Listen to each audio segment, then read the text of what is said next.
Torres que se clavan en el cielo, bailes de gala en salones gigantes, caballeros con armaduras relucientes y damas con vestidos de seda. Esa es la imagen que nos han vendido de un castillo medieval, un sueño de poder, romance y aventura. Pero para un segundo, borra esa imagen y quédate con esta otra. Muros de piedra helados que jamás entran en calor, un olor a mugre y a humo que se te mete hasta los huesos, ratas que son tus compañeras de cuarto y un peligro que te respira en la nuca en cada esquina. Olvídate de los cuentos de hadas, esta es la vida real en un castillo medieval y está llena de sorpresas y de muchísimas desilusiones. Hoy vamos a colarnos por las grietas de esos muros de fantasía para enseñarte la cruda y fascinante verdad de la vida cotidiana en un castillo. Desde el señor en su trono hasta el último pinche de cocina vamos a descubrir cómo era sobrevivir en estas fortalezas de piedra, porque un castillo no era un palacio, era una máquina de guerra pensada para una época de violencia y la comodidad, créeme, era lo último en la lista de prioridades. Arriba del todo, en la cima de la pirámide social, estaba el señor feudal, el dueño de todo lo que abarcaba la vista, el castillo, las tierras y básicamente la vida de la gente que las habitaba. Su palacio era la torre del homenaje, el lugar más seguro y, en teoría, el más lujoso de toda la fortaleza. ¿Crees que se pasaba el día sin hacer nada? Para nada. Se levantaba con el sol, no por gusto, sino por pura necesidad. Las mañanas se le iban en impartir justicia, resolver broncas entre sus vasallos, escuchar informes y planificar la defensa del territorio. Era juez, general y CEO todo en uno. Su poder lo demostraba con banquetes y torneos espectaculares que no eran solo para divertirse, sino para enseñar músculo, fardar de riqueza y amarrar alianzas. La caza era otro de sus pasatiempos favoritos, un símbolo de estatus que solo la élite podía permitirse. Pero, ¿y los lujos? Aquí es donde la fantasía se viene abajo. La privacidad era un concepto que simplemente no existía. Los dormitorios se compartían no solo con la familia, sino también con los sirvientes personales. Esas chimeneas enormes que ves en las pelis son un invento tardío. Durante siglos, el fuego se hacía en mitad de la sala, llenándolo todo de un humo que te hacía llorar los ojos y que apenas calentaba las gigantescas habitaciones de piedra. Las famosas camas con dosel no eran un capricho romántico, sino una defensa para evitar que te cayeran encima bichos, ratas o trozos del techo mientras dormías. Y ni se te ocurra pensar que el señor y su familia se quedaban quietos en un solo sitio. La corte se mudaba constantemente de un castillo a otro, llevándose todo a cuestas, camas, tapices, vajillas, hasta las plantas. El castillo que dejaban atrás se quedaba vacío, frío y con una guarnición mínima hasta que volvieran. ¿Y la dama del castillo?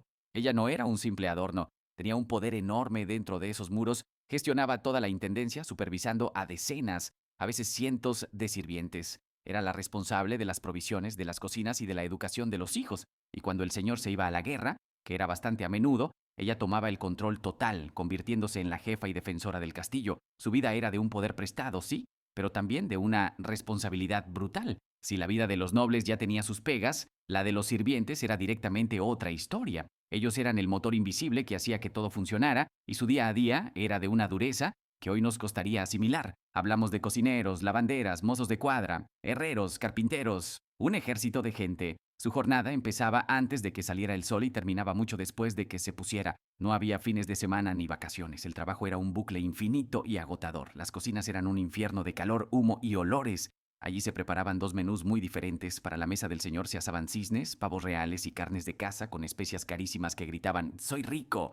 Pero para ellos la dieta era un aburrimiento. Pan negro de cereales baratos, sopas aguadas y, con mucha suerte, las sobras y los despojos de los animales que comían los de arriba. Dormían todos juntos, a menudo en el suelo de las cocinas o los establos para pillar algo de calor, o en jergones de paja en desvanes helados. El frío, la humedad y el cansancio eran sus fieles compañeros. Eran esenciales, pero para la sociedad prácticamente invisibles. Hablemos de algo que las películas siempre se saltan: el olor. Si pudiéramos viajar en el tiempo a un castillo, lo primero que nos daría una bofetada sería el hedor. La higiene, como la entendemos hoy, no existía. Los baños eran un lujo de otro planeta. La mayoría de la gente del castillo, nobles incluidos, se bañaba poquísimas veces al año. El aseo diario era lavarse la cara y las manos con un poco de agua fría. Las letrinas, o garderobes, eran básicamente un agujero en un saliente del muro que daba al foso o a un pozo negro. Privacidad cero. A menudo eran bancos largos con varios agujeros para usarlos a la vez. ¿Te lo imaginas? Esa falta de higiene, mezclada con el mogollón de gente y animales viviendo juntos, convertía el castillo en un paraíso para las enfermedades. Las pulgas, los piojos y las ratas no eran una molestia, eran parte del mobiliario y traían con ellas enfermedades mortales como la peste. Un simple resfriado podía acabar en una neumonía fatal y un pequeño corte infectado te mandaba al otro barrio. El peligro no solo venía de fuera, de los enemigos, los peores enemigos, los invisibles, vivían dentro de los muros. Un castillo era, ante todo, una base militar. Su esqueleto era la guarnición de soldados y caballeros. Su vida se movía entre el aburrimiento más absoluto y el terror más puro. En tiempos de paz, sus días eran una rutina. Entrenar con la espada, practicar con el arco, limpiar las armas, hacer la ronda por la muralla y muchas veces echar una mano en las obras del castillo. La vida en los barracones era comunal, tosca y muy disciplinada. Pero seamos sinceros, para la gran mayoría la vida era un 99% de aburrimiento y un 1% de pánico, porque muchos castillos nunca llegaron a ser atacados. Pero,